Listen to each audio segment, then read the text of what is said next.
When my daughter and son-in-law tried to steal my life savings, I learned that family blood doesn't guarantee loyalty. Sometimes it just makes the knife twist deeper.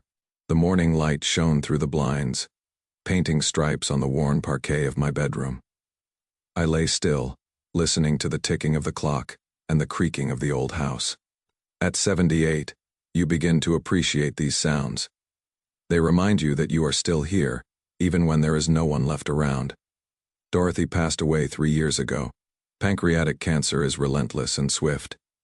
52 years together, and suddenly there is an emptiness that fills every corner of this house in Hartford.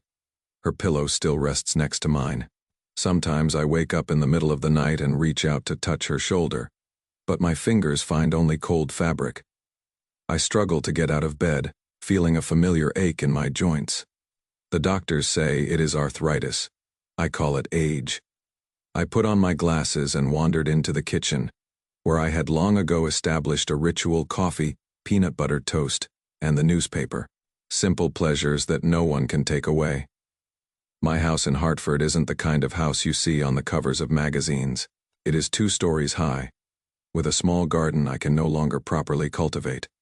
But it is ours. Mine and Dorothy's. We bought it 40 years ago, when I got a promotion at the accounting firm, paid off the mortgage in 15 years. Saving for everything. I have always been careful with money. Not stingy, just rational.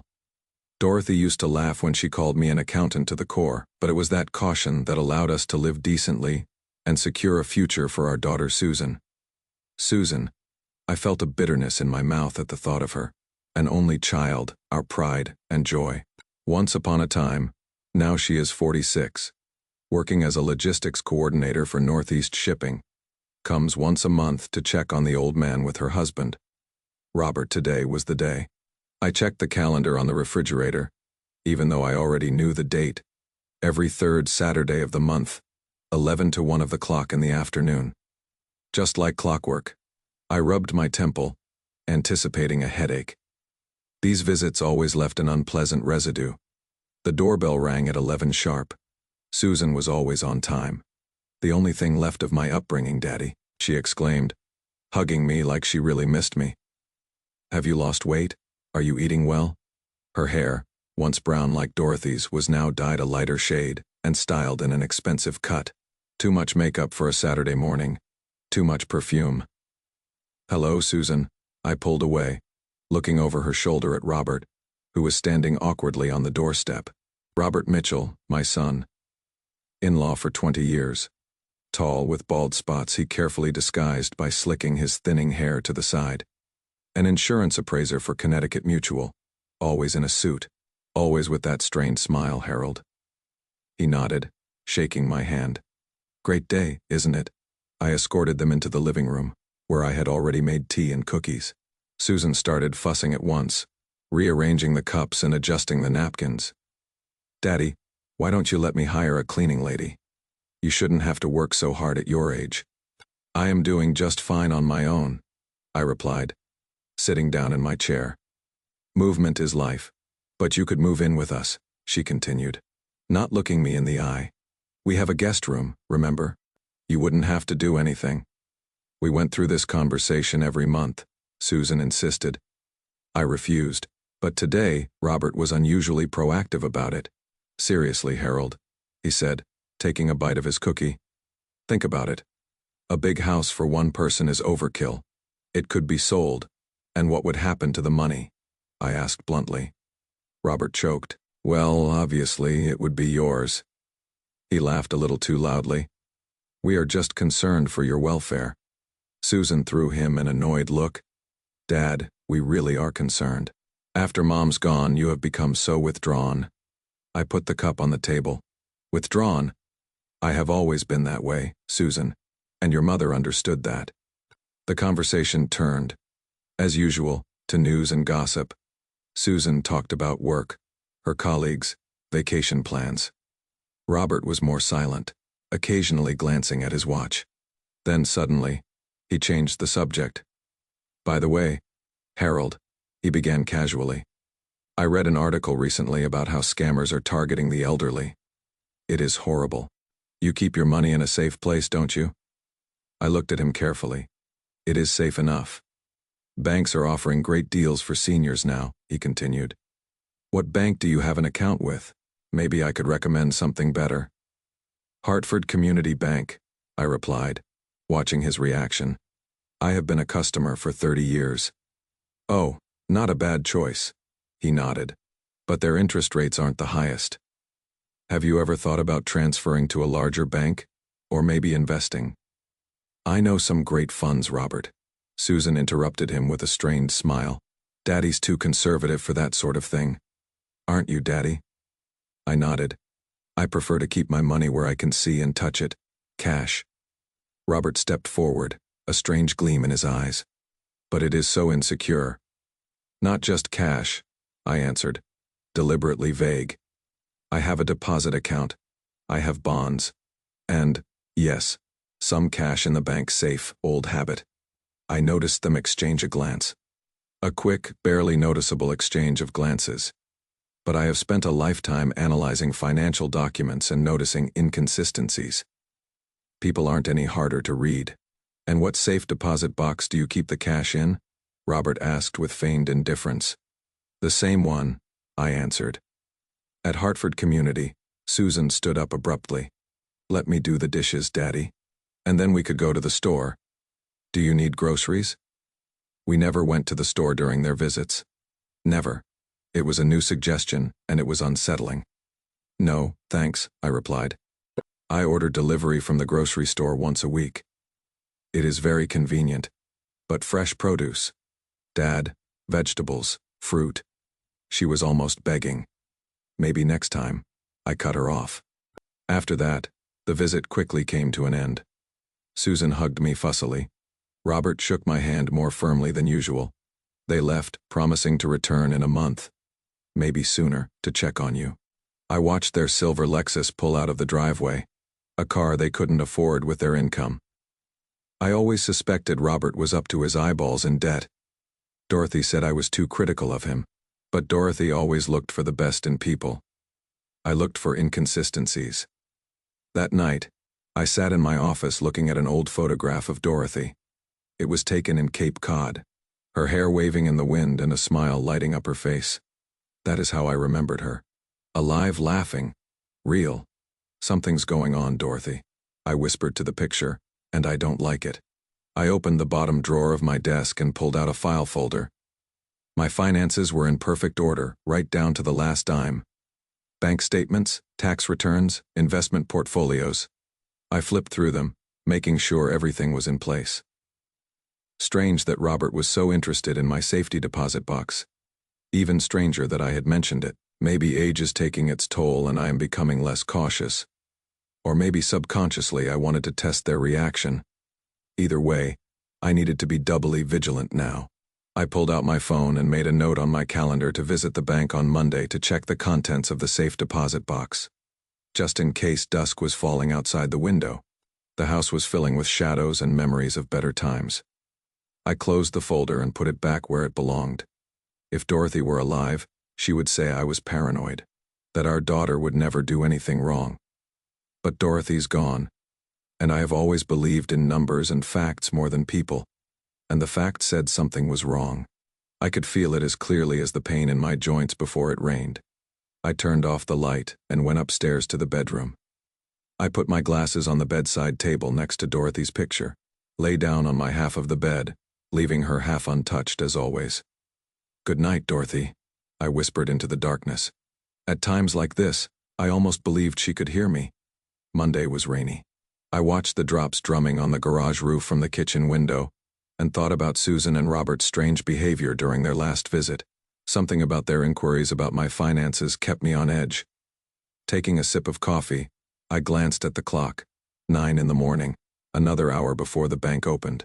Going to Hartford Community Bank in the morning had been my weekly ritual for the past 20 years.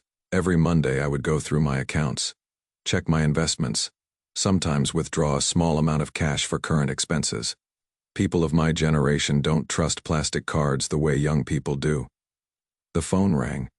I picked it up, expecting to hear another telemarketer dad. Susan's voice sounded unnaturally cheerful. How are you today? I am fine, I answered, surprised by her call. Usually after visits, she didn't show up for at least a week. Did something happen? No. I just wanted to make sure you were okay. Robert and I have been worried about you, especially since Saturday. You seemed, distracted. I am perfectly fine. I cut him off, going to the bank as usual. There was a pause. The bank today.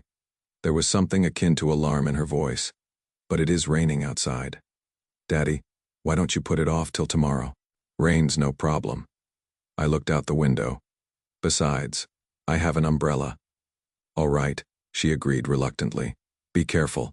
And Dad, you will let me know if you need anything, right? Any help? Sure, I lied. After talking to Susan, the strange feeling of unease only grew stronger. Why did she suddenly care if I went to the bank? I pulled an old raincoat and a tattered umbrella out of the closet. Before I left, I checked my home safe. Hidden behind a painting in the study. Everything was there. Passport, birth certificate, house deed, will. The bank was a 15-minute walk from my house. Despite the rain, I preferred to walk.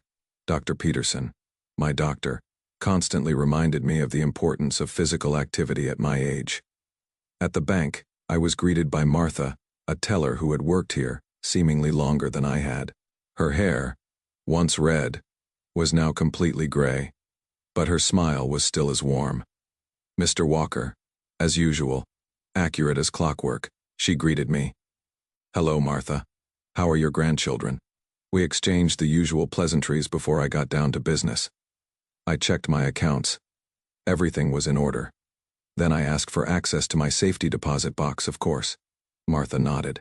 Thomas will show you out, Thomas. A young bank employee whom I was seeing for the first time took me to the vault. I opened my box and was relieved to see that all the contents were there, the bonds, a small amount of cash, Dorothy's family jewelry, which I had kept for Susan, though she didn't know about it. Returning home, I felt I was being watched. Turning around, I noticed a silver Lexus, very similar to Robert's car, parked across the street from the bank. As I glanced in its direction, the car started up and disappeared around the corner. At home, the first thing I did was check my office. Something seemed off, though I couldn't tell exactly what it was.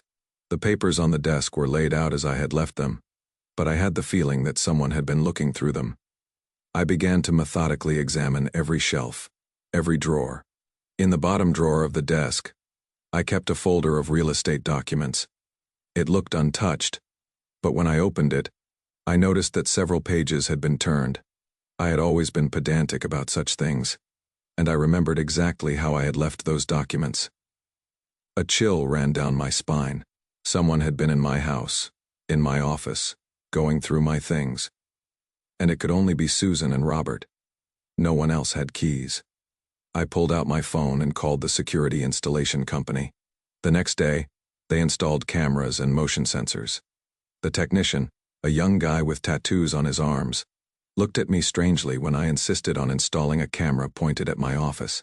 Are you expecting thieves, Mr. Walker? Not thieves, I replied.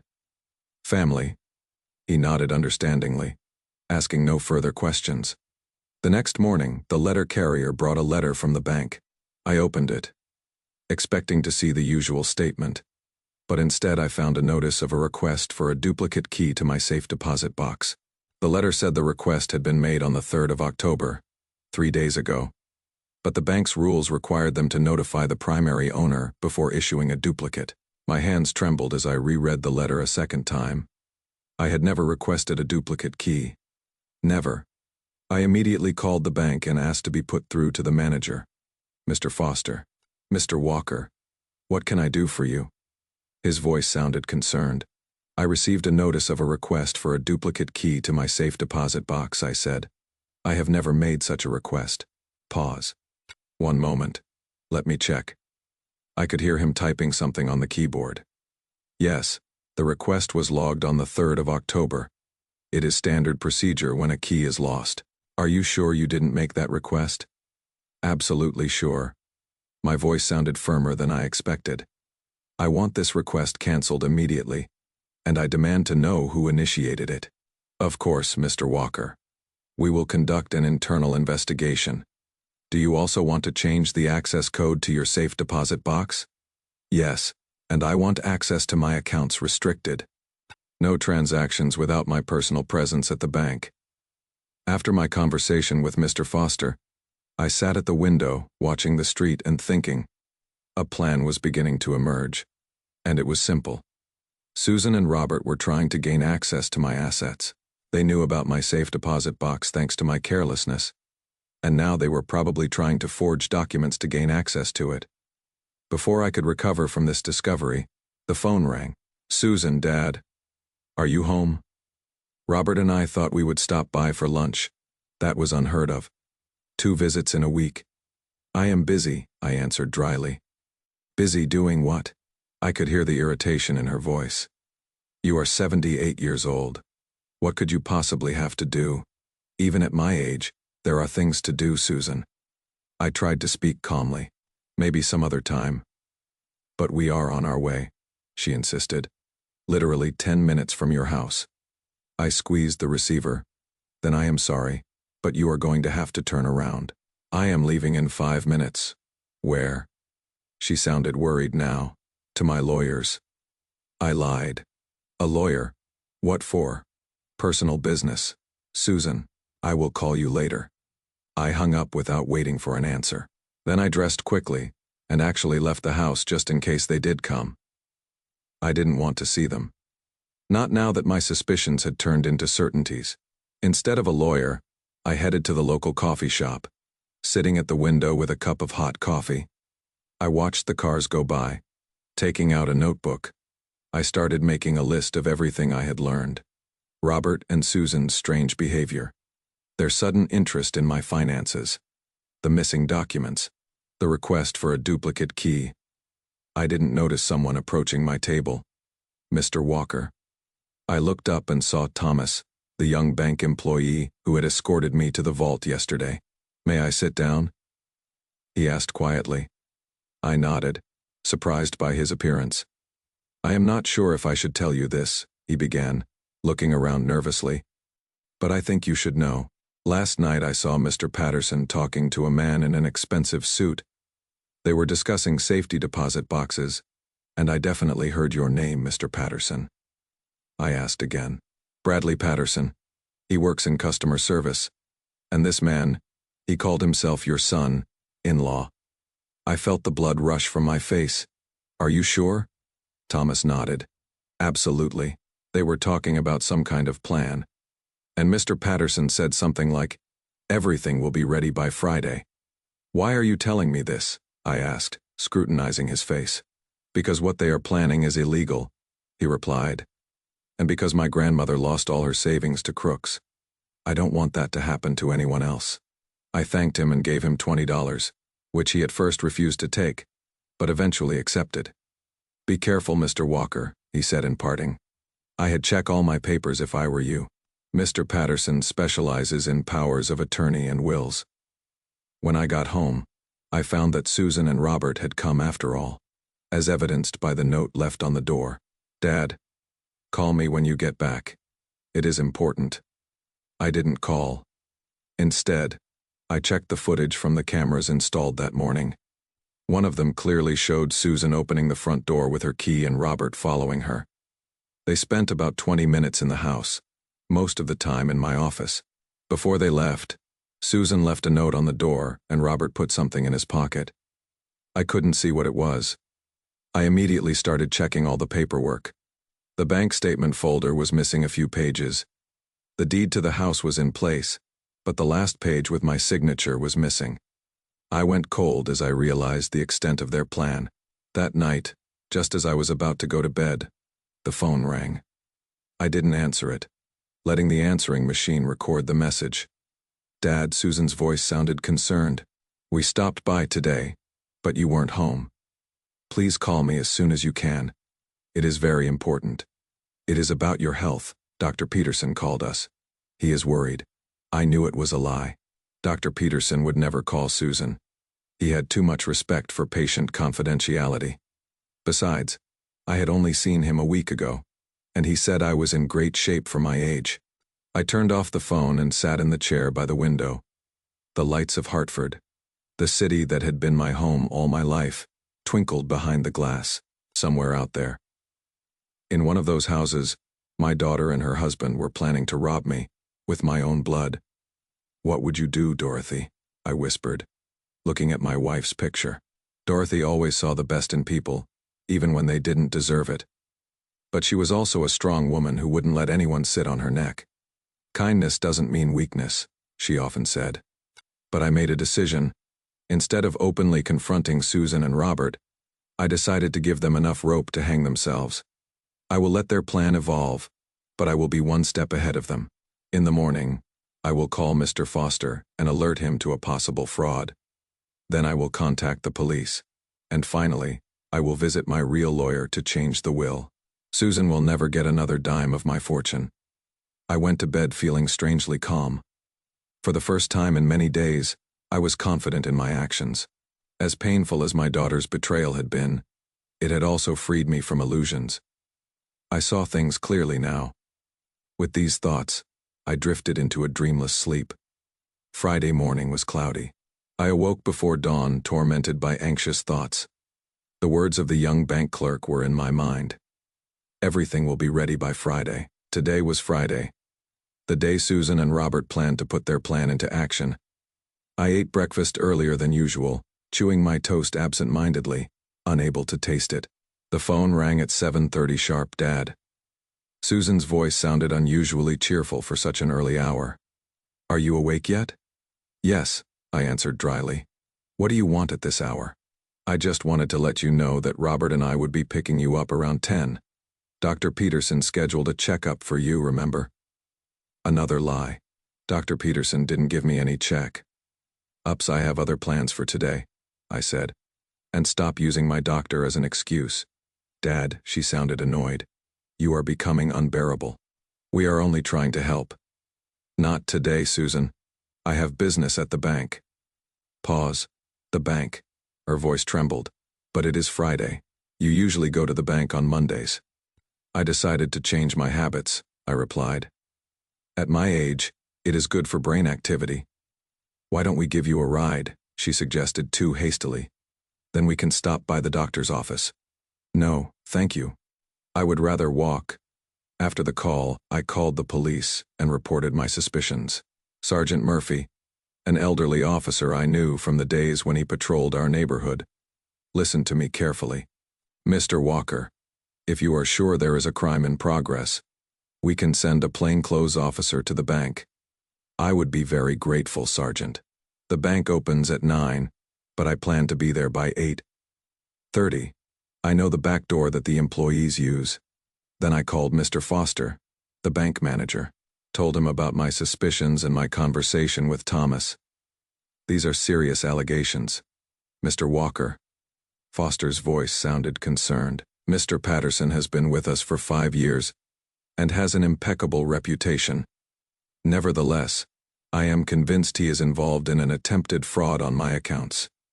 I insisted, "And I would like you to check the security footage from the last few days."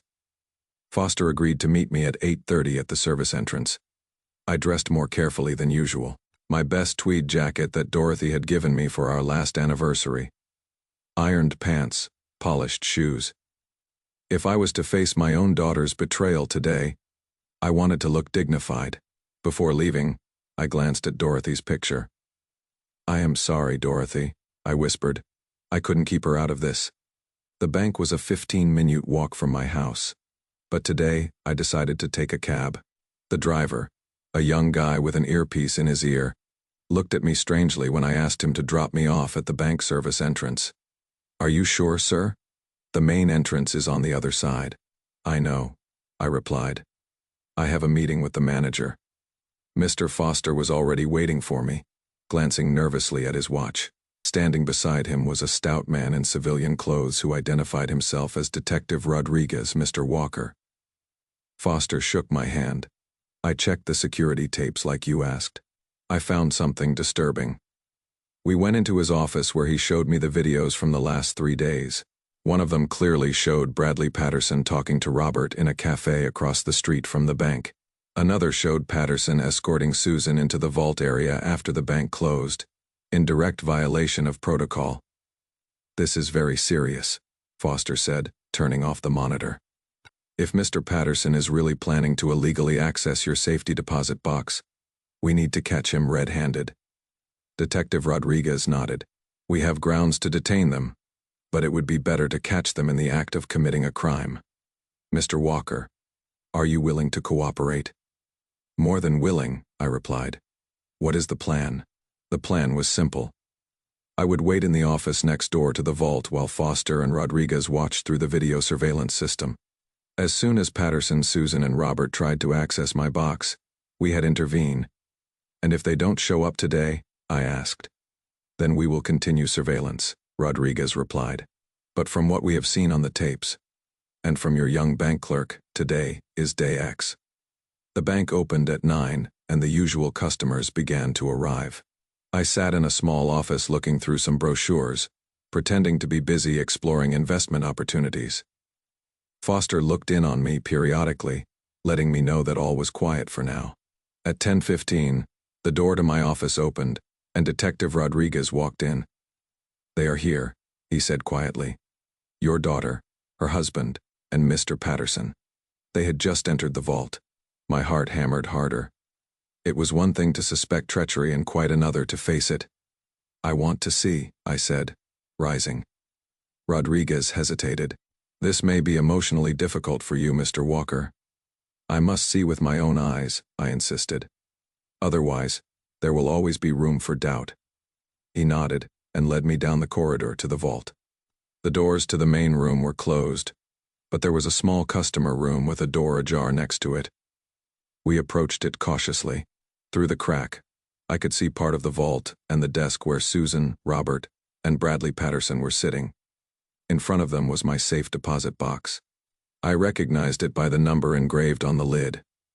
"Here is the paperwork," Patterson said, handing Robert some papers.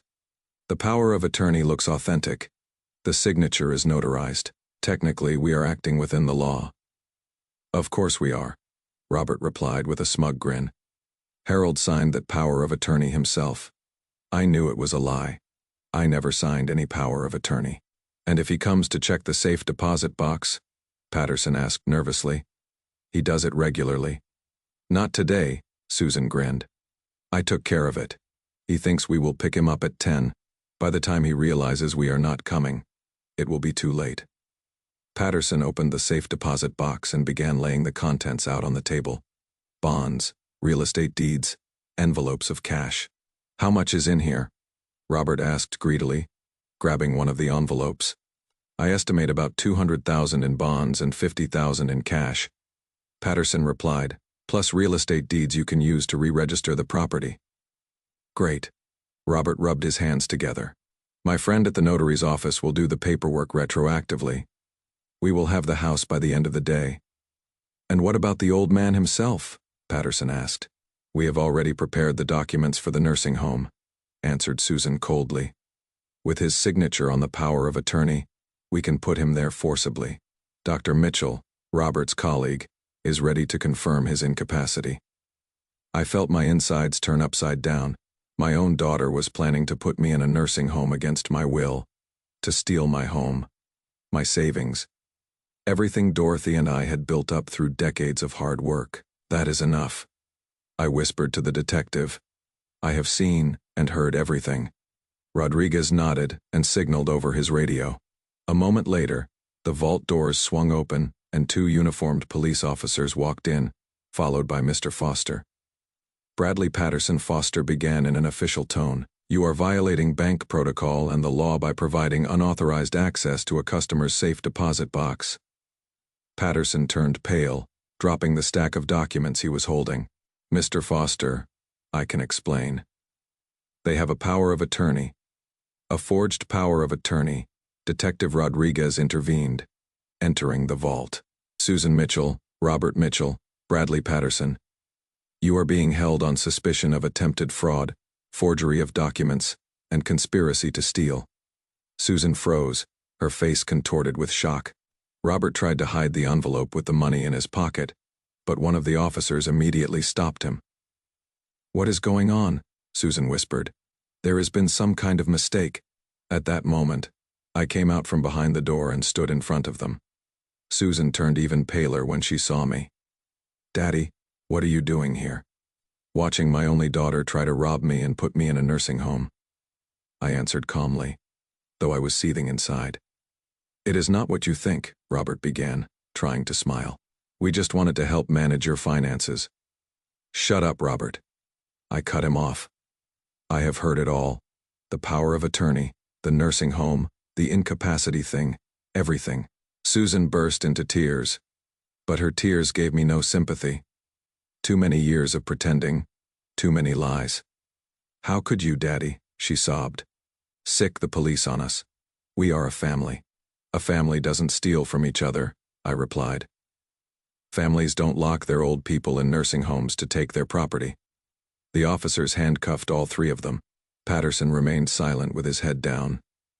Robert tried to explain something, mentioning his debts and financial difficulties as if that could be an excuse. Susan continued to cry, casting accusing glances at me as if I were to blame for what had happened. "Mr. Walker," Detective Rodriguez addressed me. "We are going to need an official statement from you. Are you ready to make one?" "Right now," I answered firmly. As they were being led out of the vault, Susan stopped next to me. "You are going to regret this, Daddy," she whispered through gritted teeth, changing her tears to anger. "You will die alone, and no one will come to your funeral." I looked her straight in the eyes that had once looked so much like Dorothy's, but now there was nothing of my late wife in them. "I am alone now, Susan. I have been alone for years. Ever since you decided my money was more important than our relationship." She was led away, and I was left standing in the middle of the vault, surrounded by scattered documents, shards of the life Dorothy and I had built over decades. Mr. Foster came over to me and put a hand on my shoulder. "I am very sorry, Mr. Walker. The bank will, of course, pay for any damages and conduct an internal investigation. Mr. Patterson will be fired immediately." "Thank you," I responded mechanically, still not fully comprehending what had happened. Detective Rodriguez took me to his office to make a statement. I mechanically answered questions, signed papers, and provided evidence. My mind was as if in a fog, shielding itself from the emotional pain of betrayal. "Mr. Walker," Rodriguez said softly when we were done, "I understand how difficult this is for you. I have seen a lot of family betrayals in my years of service, but it never gets easier, especially when it comes to your own children." "You know what the weird thing is, Detective?" I looked at him with tired eyes. "I am not even surprised. Somewhere deep down inside, I always knew Susan only saw me as a wallet. I just didn't want to believe it." Rodriguez nodded. "Do you need somewhere to stay for a few days sometimes?" "In cases like this, we recommend a temporary change of scenery." "No," I shook my head. "I am going back home. This is my home, and I will not let them take it away from me, even for a day." As I left the police station, I felt strangely relieved.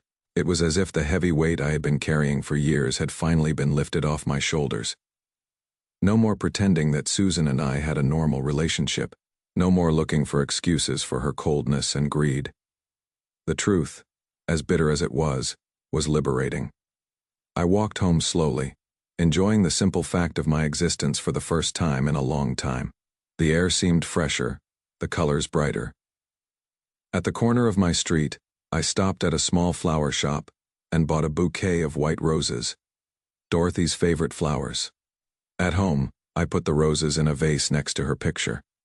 "You were right about a lot of things, Dorothy," I said, looking at her smiling face. "But not about Susan. She didn't turn out to be a good person like you had hoped." The phone rang several times that night. I didn't answer it. Turning on the answering machine, I listened to messages from Susan's lawyer, from her mother-in-law, even from a neighbor who reported that poor Susan had called her hysterically. None of them asked how I was feeling after betraying my daughter. No one really cared. The last message was from Susan herself, recorded probably from the police station. "Daddy." Her voice sounded hoarse from crying. Please take a statement. They are saying we are looking at real jail time. You don't want your only daughter to end up in jail, do you? Think about what people would say, what Mom would think. I turned off the answering machine before I finished. Dorothy would never approve of what Susan did. Never. I sat in the chair by the window, watching the dusk descend on the city. A strange calmness swept over me. I knew there would be difficult days ahead. The trial, the depositions, maybe even publicity in the local media. But I was willing to go through with it. For myself, for Dorothy's memory, for justice. My phone rang again. This time, I decided to answer it. It was Detective Rodriguez. Mr. Walker just wanted to let you know that all three are being held pending trial. The judge denied bail, given the seriousness of the charges and the risk of attempted fraud again. Thank you, Detective, I replied. I appreciate your work. You are welcome, sir. Hang in there. It will not be easy, but you made the right choice. I hung up the phone, and for the first time that day, I felt tears welling up in my eyes. Not because of Susan. I had long ago mourned the loss of the daughter I thought I knew. I cried for Dorothy, who never got to know what our daughter had really become. Maybe it was for the best. Wiping my eyes, I went upstairs to the bedroom. Today had been a long day, and tomorrow was going to be just as hard. But for the first time in years, I felt in control of my life. Whatever happened next would be my choice. My decision.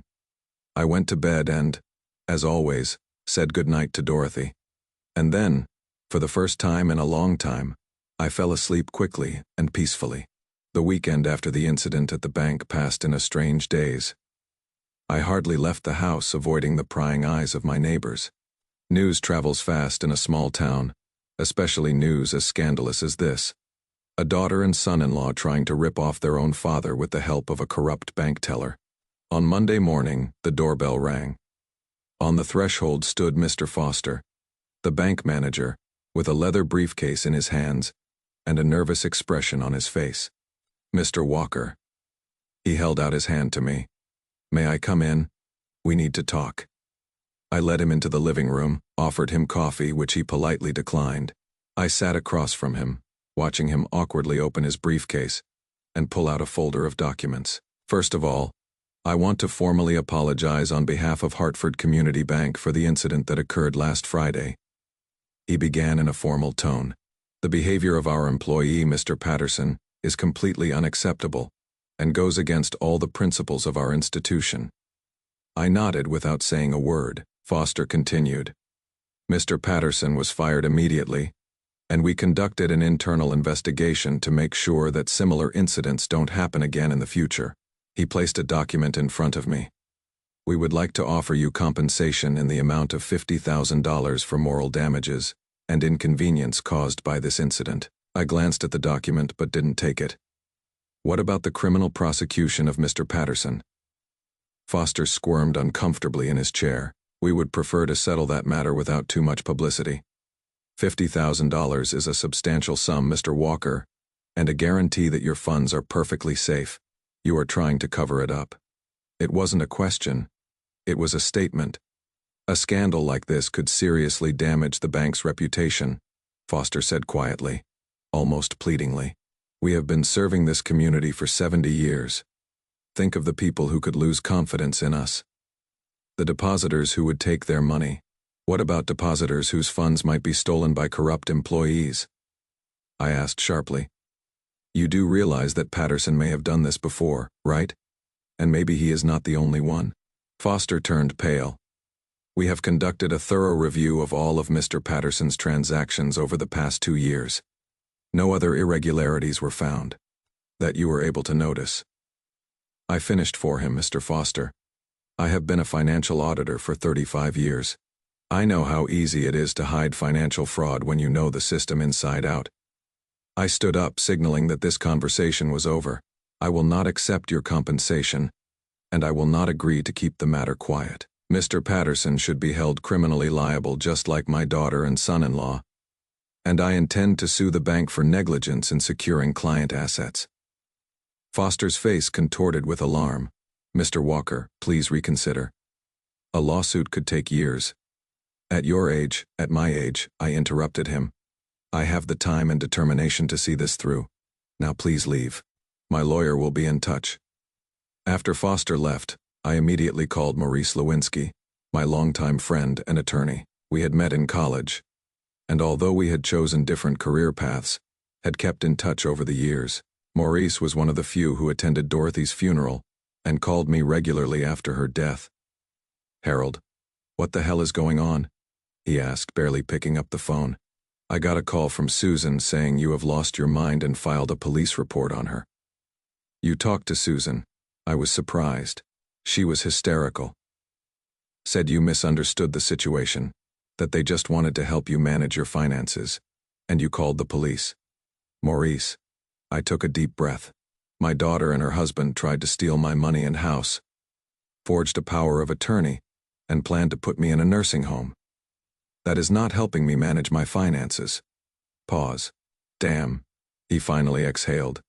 "Are you sure?" "I saw and heard everything with my own eyes and ears. Maurice, they didn't know I was in the bank. I heard them discussing how to get rid of me and my property." "Oh my God." Maurice's voice trembled. "Harold, I am so sorry. I know how much you loved Susan." "I did," I agreed. "It is past tense. Now I need your help as a lawyer. I want to change the will to exclude Susan completely from the estate, and I want to sue the bank for negligence against the bank." Maurice was surprised. "Why?"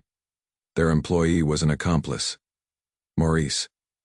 "He accessed my safety deposit box without my knowledge. The bank is trying to keep the matter quiet by offering me compensation in exchange for my silence. But I want them to conduct a full investigation and review their security protocols. Otherwise, other elderly customers could get hurt." "I understand." Maurice's voice became professional and collected. "I can stop by your place this afternoon with the necessary paperwork to change the will. As for the lawsuit against the bank, we will have to think it over carefully. It could be a lengthy process." "I have plenty of time," I replied, "and enough money for a good lawyer." Maurice arrived at 3 o'clock in the afternoon with a folder of documents and a bottle of good scotch. We sat around until evening discussing the details of the new will and the strategy for the lawsuit against the bank. Under the new will, most of my estate was to go to a charity for the elderly and a small amount to a local college to establish the Dorothy Walker Memorial Scholarship for finance students. "Are you sure you want to exclude Susan completely?" Maurice asked when we were done. "Not to leave her even a token amount." "I am sure," I answered. "She has already tried to steal everything. I will not give her a dime after signing the new will and all the necessary paperwork to file a lawsuit." Maurice and I opened our scotch and drank silently to Dorothy, to what she would never know. The next morning, the phone rang. It was Martha King, Dorothy's old friend and my neighbor for the past 30 years. "Harold, honey, how are you?" Her voice sounded concerned. "I heard the terrible news." "I am fine, Martha," I replied. "Though it wasn't quite true. Poor Susan came to see me last night." She continued. "She looked just awful. Said it was all a misunderstanding, that you and she had had a quarrel and you had called the police." "It wasn't a fight, Martha," I tried to say calmly. "Susan and Robert tried to steal my money and my house. The police have all the evidence." "Oh my God," she exhaled. "But, Harold, she is your daughter.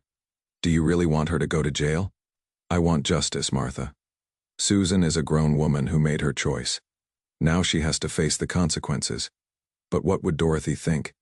It was a low blow, and Martha knew it. Dorothy would be heartbroken, I agreed. But she also believed in truth and justice. I would not betray those principles, even for the sake of her memory.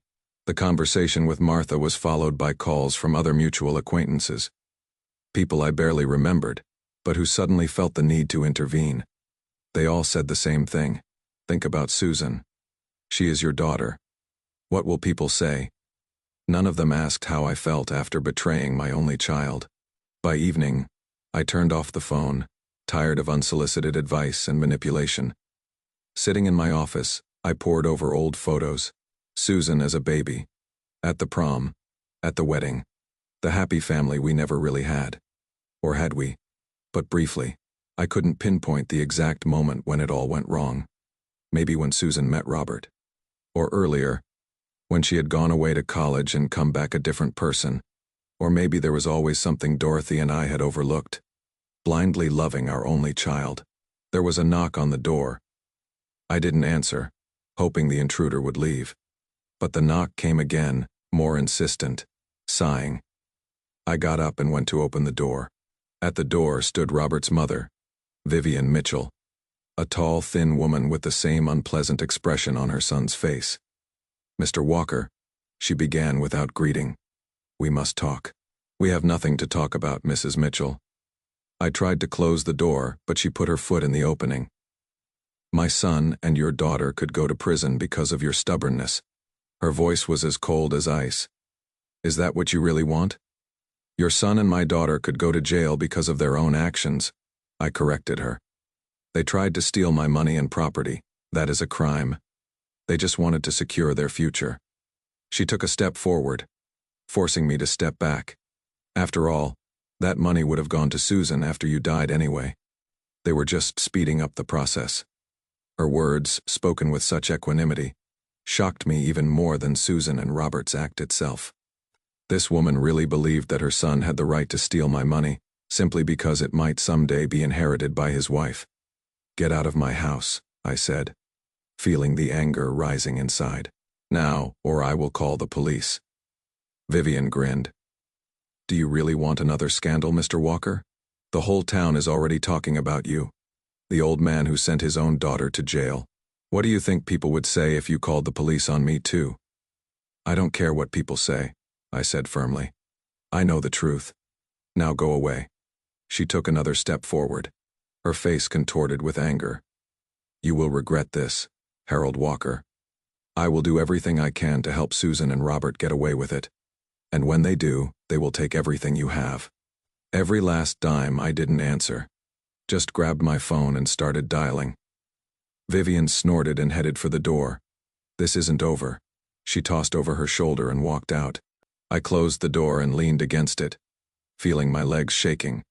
Never before had I encountered such blatant anger and greed. This woman had raised Robert to believe that he had the right to take what was his, and he must have passed that philosophy on to Susan. I got a call this evening from Detective Rodriguez. "Mr. Walker, just wanted to give you a heads up. We have received information that the Mitchell family are hiring a prominent criminal defense attorney, James Morgan. He is known for his, aggressive defense tactics."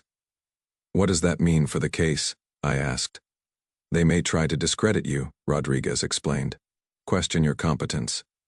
Claim that you gave them permission to access the safety deposit box, and then forgot about it. Morgan is known for turning cases upside down, turning victims into defendants."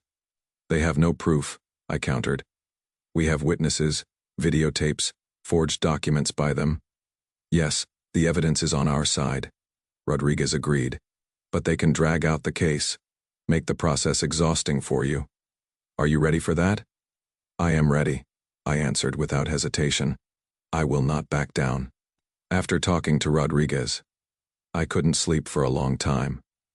I lay in the dark, staring at the ceiling and thinking about how strangely life had turned. Until a week ago, I was just a lonely old man whose daughter visited occasionally out of a sense of duty. Now, I was a man who had sent his daughter to prison and was preparing for a court battle against his own family and an entire bank.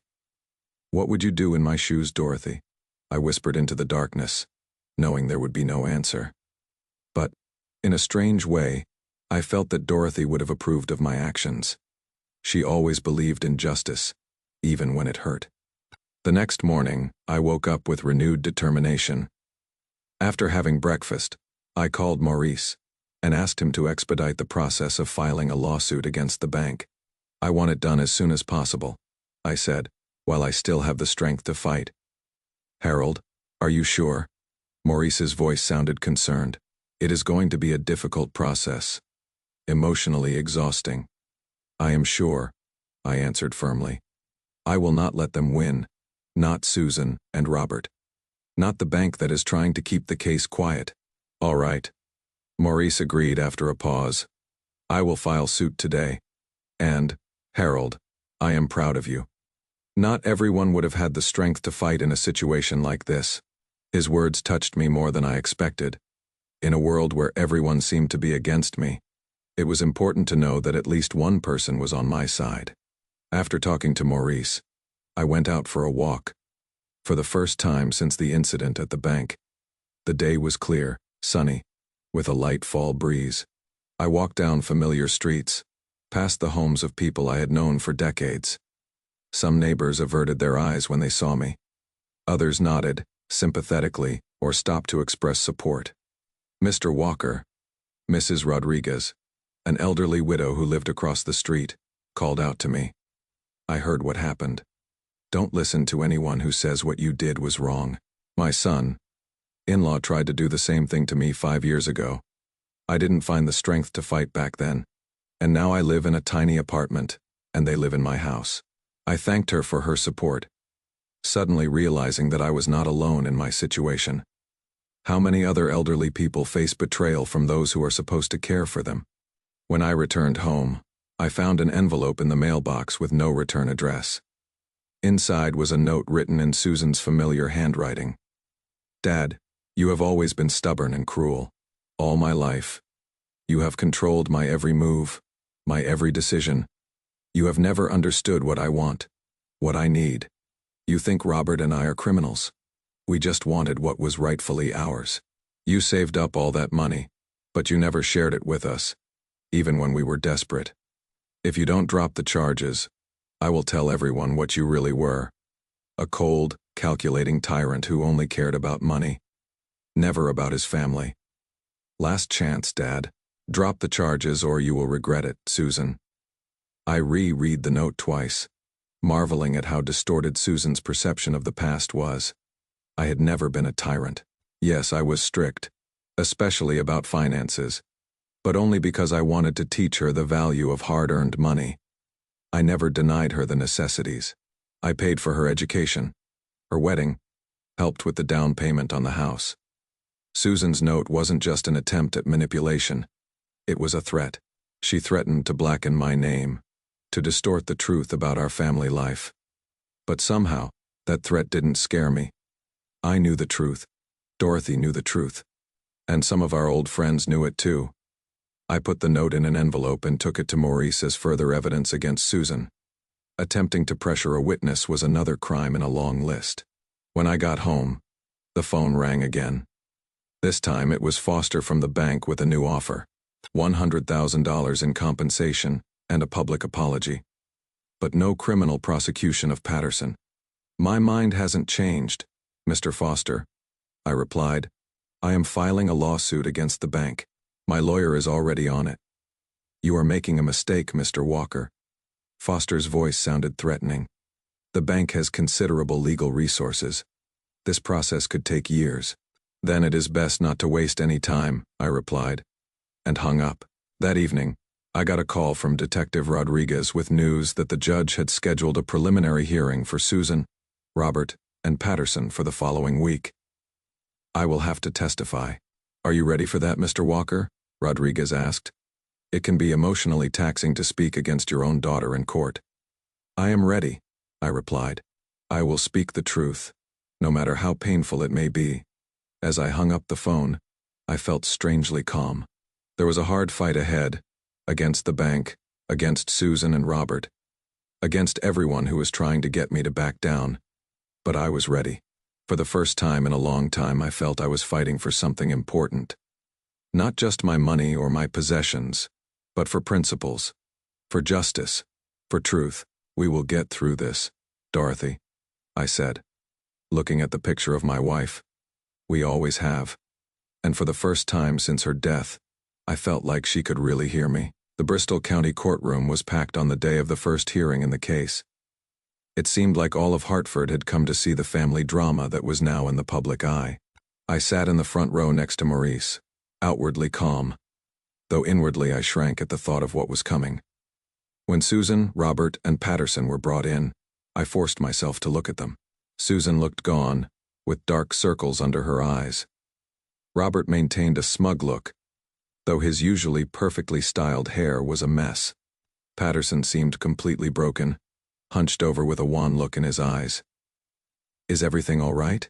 Maurice asked quietly, noticing how tense I was. "Yeah," I answered. "It is just weird to see them like this." Judge Hampton, an older woman with a shrewd eye, began the hearing. The prosecutor outlined the charges: fraud, forgery, conspiracy to embezzle, and breach of bank secrecy. The defense attorney, the famous James Morgan, a tall man with silver temples and a shark smile, immediately filed a motion to dismiss. "Your Honor, this is a family misunderstanding that has no place in court," he said confidently. Mr. Walker, an elderly man with possible cognitive impairment, misinterpreted the actions of his caring daughter and son-in-law. I felt anger rising inside me, but Maurice put a hand on my shoulder warningly. "Calm down," he whispered. "That is what they want you to do, to lose your temper." Judge Hampton heard the defense and denied the motion. "We have enough evidence to proceed," she said, including videotapes and testimony that directly contradicts the defense's case. The next 4 hours were grueling. The prosecutor presented evidence, called witnesses: Thomas, the young bank clerk, Detective Rodriguez, Mr. Foster, who clearly felt uncomfortable having to testify against his former employee. When it was my turn to testify, I stepped up to the witness stand, feeling the stares of everyone present. Susan looked at me pleadingly, Robert with barely concealed anger. "Mr. Walker," the prosecutor began, "please tell the court in your own words what happened on the 23rd of October at the Hartford Community Bank." I took a deep breath and began the story, calmly, methodically, without omitting details. How I suspected something was wrong. How I overheard Susan's phone call. How I discovered the missing documents. How I received a notice requesting a duplicate key to the safe deposit box. "And what did you see at the bank on the 23rd of October?" the prosecutor asked. "I saw my daughter, her husband, and Mr. Patterson leaning over the contents of my safe deposit box. Robert was holding wads of bonds and cash. They were discussing how they forged a power of attorney with my signature on it, and how they planned to deed my house to themselves. Susan mentioned that they had prepared paperwork to put me in a nursing home involuntarily with a fake medical report that I was incapacitated." There was silence in the courtroom. I didn't look at Susan, couldn't bring myself to see the look on her face. As the defense began its cross-examination, James Morgan went on the offensive. "Mr. Walker," his voice was deceptively soft, "do you claim that you never gave your daughter power of attorney to manage your finances?" "Never," I answered firmly, "and never discussed with her the possibility of moving into a nursing home if your health deteriorated. Never in that context. Susan had suggested several times that I move in with them or into a nursing home, but I had always refused." Morgan's changed tactics. "Mr. Walker, tell me, have you always been a frugal person?" "I have been responsible with finances." I corrected him. "Frugality and responsibility are different things, and you never denied your daughter financial help when she really needed it. I paid for her education, her wedding, helped with the down payment on the house. I have always helped when I saw a real need, and who determined what was a real need?" Morgan asked with a smile. "Did you?" "Objection," the prosecutor interjected. "The question is irrelevant, sustained," agreed the judge. "Mr. Morgan, stick to the facts of this case." The questioning continued for another hour.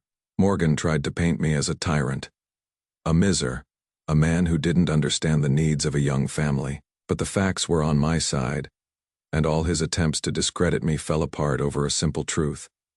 Susan and Robert had tried to steal my money and property using false documents. When the first hearing was over, Judge Hampton ruled that the case would go to trial. Susan, Robert, and Patterson were formally charged and released on bail pending trial. As I left the courthouse, I ran into reporters. Camera flashes, microphones, shouted questions. Maurice pushed them away, helping me to a waiting cab. "Don't answer them," he advised. "Let the court speak." But not everyone got that advice. The next day, the local paper published an interview with Susan, where she portrayed herself as the victim of a cold, heartless father who preferred money to his own daughter. "He always loved money more than he loved me." The paper quoted Susan as saying, Even when Mom was alive, he controlled every dime. My husband and I just wanted to secure our future, knowing that Dad could change the will at any time out of whim. I folded the paper without finishing it. How easily history is rewritten to justify one's own actions. Parallel to the criminal case, my civil suit against the bank was developing. Hartford Community Bank at first denied any responsibility, claiming that Patterson's actions were his personal initiative, not authorized by management. But when Maurice presented evidence of systematic violations of security protocols and lack of proper oversight, their position began to weaken. The breakthrough came when my case drew the attention of other elderly bank customers. Two of them came forward with similar stories, not as dramatic as mine, but indicative of the same disregard for security on the part of the bank. One man discovered unexplained withdrawals from his account. Another noticed that his investment portfolio had been altered without his knowledge. Maurice consolidated these cases into a class action lawsuit, and the bank became seriously concerned. The negative publicity had already led to an exodus of depositors. The bank's board of directors initiated pre-trial settlement talks. Meanwhile, the criminal case against Susan, Robert, and Patterson was moving toward trial. The prosecutor offered a deal, a guilty plea in exchange for a lighter sentence. Patterson immediately agreed, willing to testify against my daughter and son-in-law. Robert hesitated, but eventually accepted the deal, realizing that the evidence against him was overwhelming. Only Susan persisted, refusing to admit her guilt. She believes that you will not stand for it and withdraw the charges. Maurice told me after the next meeting, or that the judge and jury will believe her version of the caring daughter trying to protect her feeble-minded father from himself. She is wrong, I replied calmly. The trial was scheduled for mid-January, 3 months after the incident at the bank. In the meantime, I had received several more letters from Susan, all with the same content, a mixture of accusations, manipulations, and poorly concealed threats. I passed them on to the prosecutor without responding. In December, Hartford Community Bank proposed a final settlement to our class action lawsuit, compensation for all affected customers, a complete change in security protocols, the firing of several executives, including Mr. Foster, and a public apology. My share of the compensation was $450,000, significantly more than their original offer of $50,000. Except, Maurice asked, showing me the terms of the agreement. Yes, I decided after some thought. The money wouldn't bring my daughter back to me, but it might do some good for others. Susan's criminal trial began in mid-January. As planned, Patterson and Robert appeared as prosecution witnesses, corroborating all the facts of the fraud. Susan looked absolutely shattered as her own husband testified against her, describing how they had been planning the scam for months. It was her idea, Robert stated, avoiding his wife's gaze. She said her father was becoming forgetful, and we should take control of his finances before he squandered his entire fortune. Susan's face contorted with anger and betrayal. Now she knew how I felt when I discovered them in the bank above my safe deposit box. The jury deliberated for only 2 hours before reaching a verdict. Guilty on all counts. Judge Hampton sentenced Susan to 3 years probation, community service, and a $200,000 fine.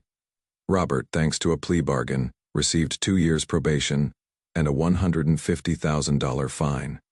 Patterson got a year of probation and a smaller fine, but a lifetime ban from working in the financial sector. As the judge read the verdict, I looked at Susan, trying to find a shadow of remorse in her face. But all I saw was anger and resentment at me. At Robert, at the world, but not at herself. After the trial, Detective Rodriguez came up to me. "Justice has been done, Mr. Walker," he said, shaking my hand, "though I realize you are not happy about it." "No," I agreed. "But it was necessary. Not only for me, but for other elderly people who might fall victim to such schemes." "You are a very brave man," Rodriguez said. "Not many people would have found the strength to go through this." I thanked him and headed out of the courthouse where Maurice was waiting for me. We were going to celebrate the end of this difficult period with dinner at a small Italian restaurant that Dorothy loved. But there was another person waiting for me at the exit, Susan. She stood alone. No lawyer, no Robert. Her eyes were red from crying, her makeup smeared. "Daddy," she began in a shaky voice, Can we talk, please? I stopped, looking at her, at my only daughter, the one I had once loved more than anything in the world. About what? Susan, I asked calmly. I made a terrible mistake. She took a step toward me. I was under Robert's influence. He convinced me that we were entitled to that money. That you would never understand our needs. Robert said in court that it was your idea. I reminded her. He is lying. She exclaimed. He is always lying. Manipulative. Dad, I am filing for divorce. I cannot be with a man who betrayed me like that. How did you betray me? She flinched at my words. This is different, she mumbled. I am your daughter. We are family. A family has to stick together, especially now that I am alone, with a huge fine I cannot pay. I finished for her. Susan lowered her eyes. Yes, and with that too. The house is mortgaged. The accounts are almost empty. Robert's blown it all on gambling and bad investments. I don't know what to do, Dad. You are my only chance.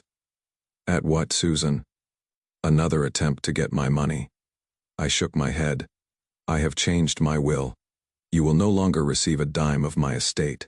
It is going to charity and a scholarship in your mother's name. Her face contorted with anger, showing the true nature of her remorse. You cannot do this. I am your daughter, your blood. Blood does not give you the right to steal, lie, and betray, I replied calmly. Goodbye, Susan. I turned and walked toward the waiting Maurice, ignoring Susan's screams behind me. She was shouting, accusations, threats, curses, all the things she would probably always thought but had been hiding until now. Are you okay? Maurice asked as we got into his car. Yes, I answered, wondering if I really was. I am fine. A month after the trial, I got a letter from Robert. He said that he and Susan were getting a divorce, that he was truly remorseful for his actions, and that he would like my forgiveness someday. I did not reply. Some bridges were burned forever. Compensation from the bank arrived in my account in February.